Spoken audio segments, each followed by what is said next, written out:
Hello, everybody, and welcome to today's session where we are going to have our guest today from Microsoft speak about their use case when using Folloze.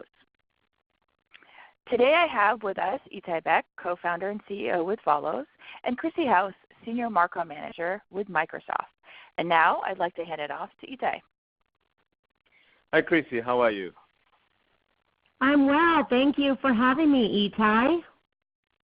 Thank you very much for joining us and telling your story. So maybe we can start by your story in the field as a field marketer. What is it what are these handcuffs for?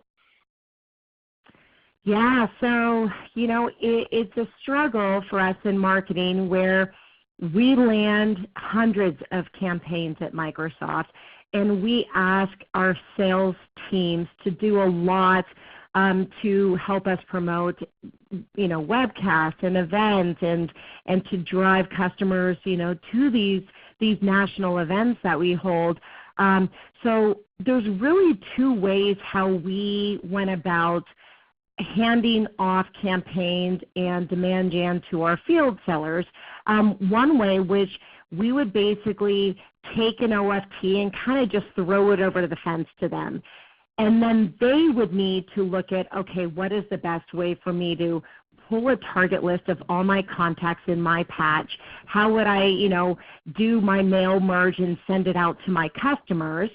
And then the other way is marketing would just run these campaigns and do these send on behalves from our field, but then the field has no visibility of what account, who we're targeting, what we're sending to them. So it can cause just, some rifts between the two teams because sales wouldn't know about it and say, God, you sent something to my customer. I wish you would have told me about it because I just had a conversation with them. Or we throw things over the fence and we don't even know if they're really sending it out, and then it's a lot of heavy lifting on the sales end. So we basically went to, as you know, we called up you guys and said, God, how can you help us when, we have these national campaigns that we need to scale? How can we do it in a more efficient, effective way that is not only a best experience for our customers, but also for our field sellers? Yeah, this sounds very interesting and quite common to many enterprise companies that try to be very collaborative between marketing and sales.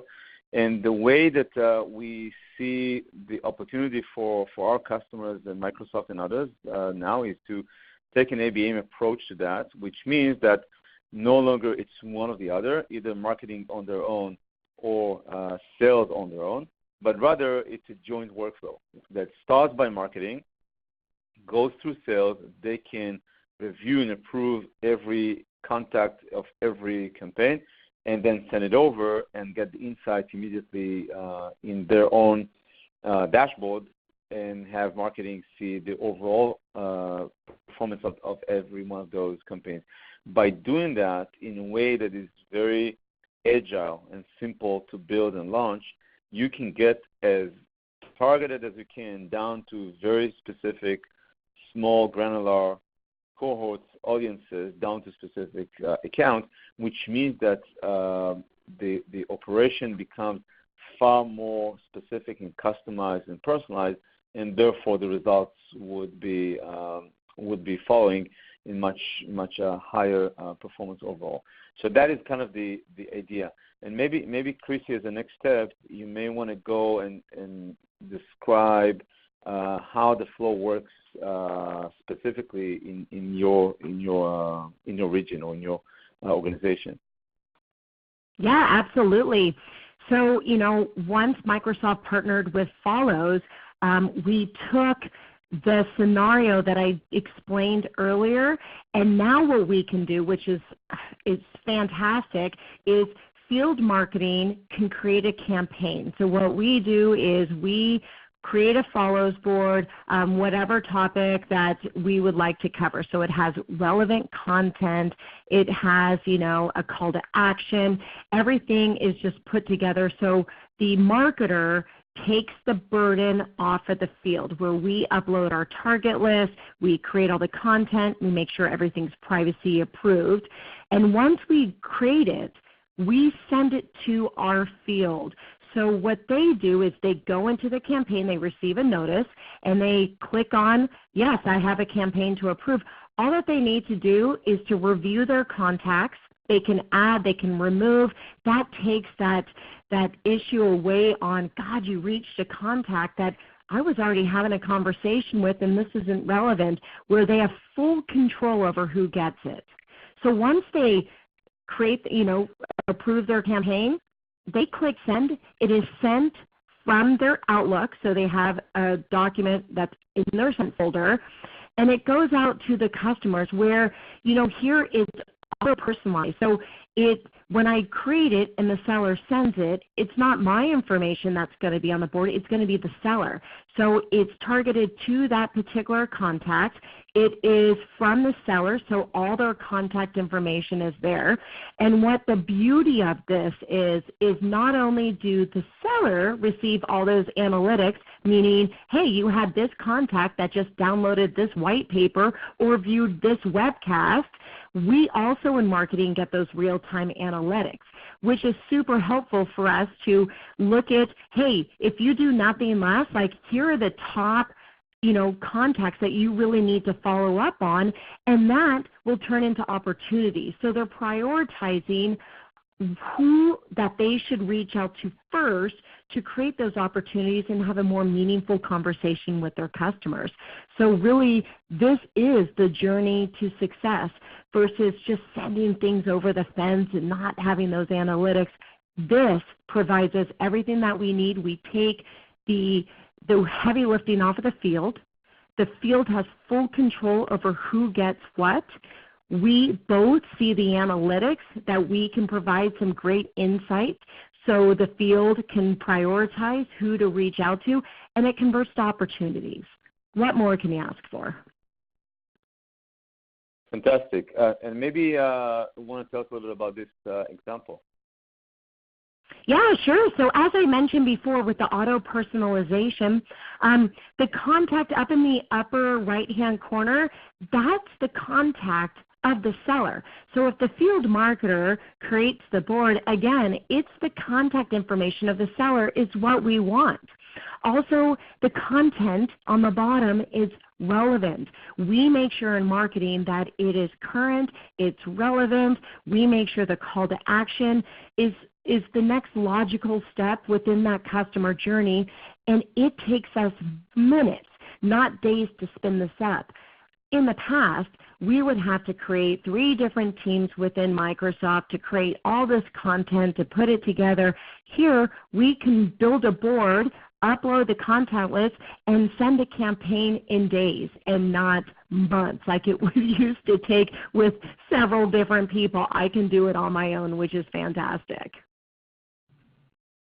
Yeah, and if you look at it from the point of view of the results, then the outcome of being able to be as agile as you can and go through the seller with the auto personalization, and they're seeing the results and so on.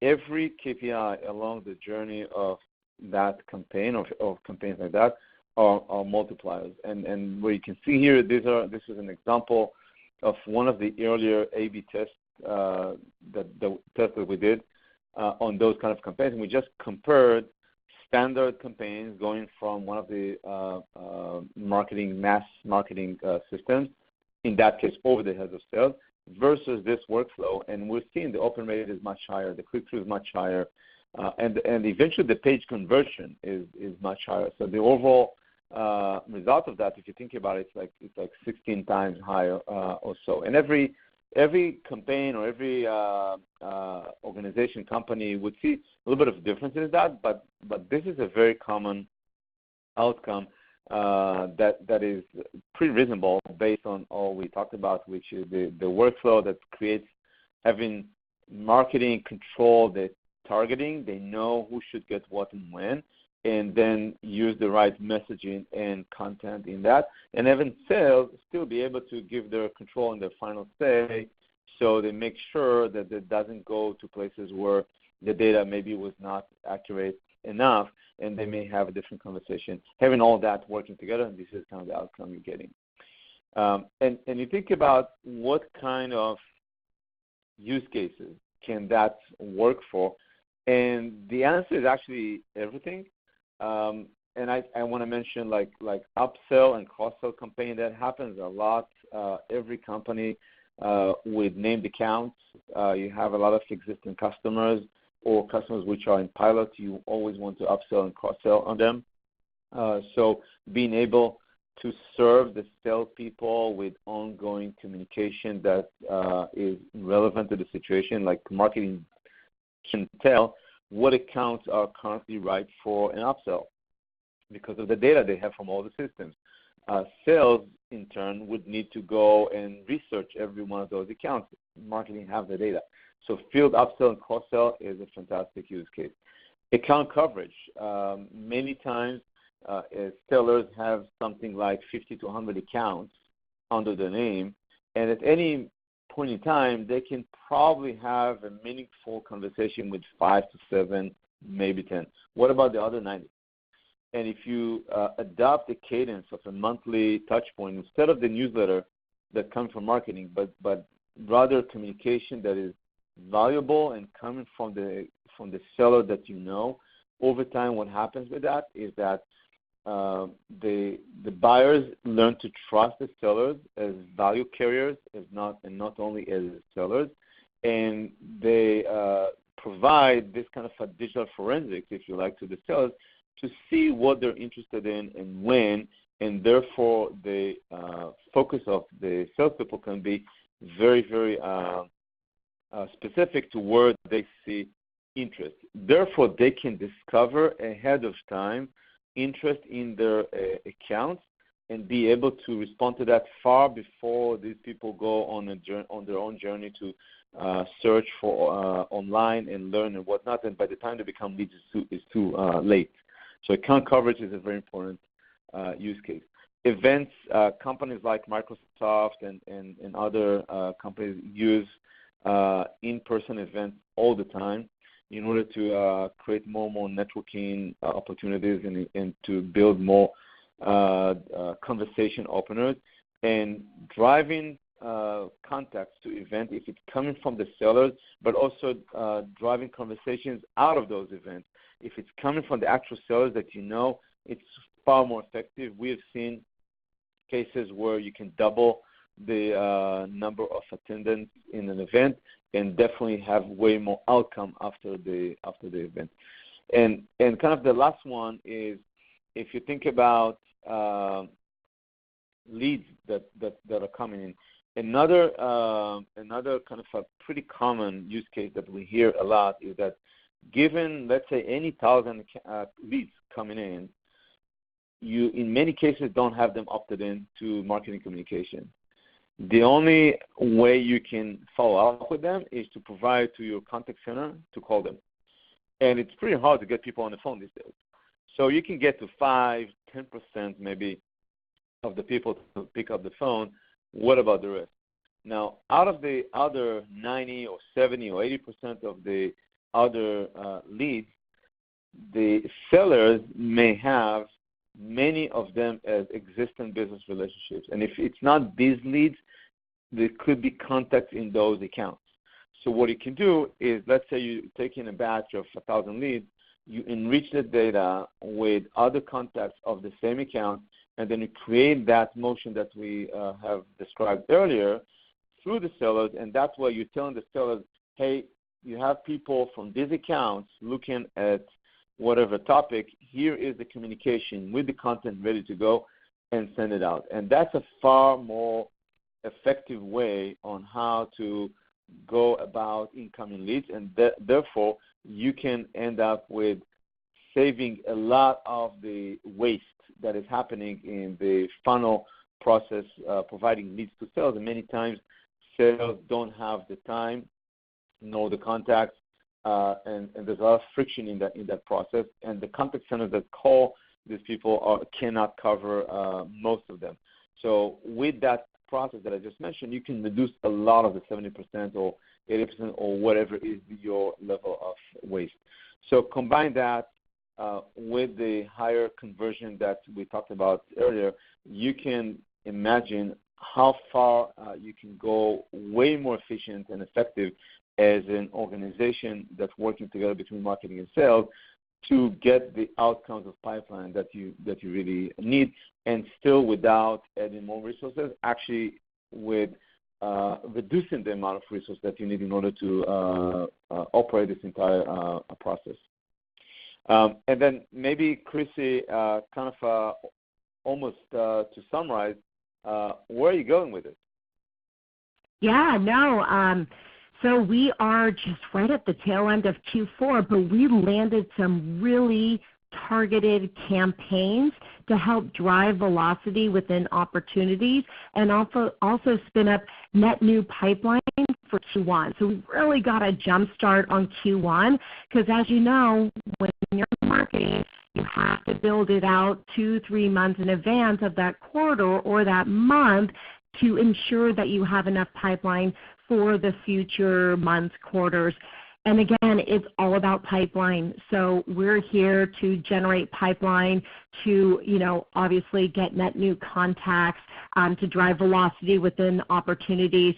So we just landed a bunch of really cool campaigns here at Microsoft, and I can't wait to kick off fiscal year 19 with Folloze and continue this momentum. So thank you so much, Itai. And thank you very much, Crissy. It was very interesting, and I hope to see you again in another webcast or webinar. Absolutely. Thank you, everyone. Great. Thank you, everybody.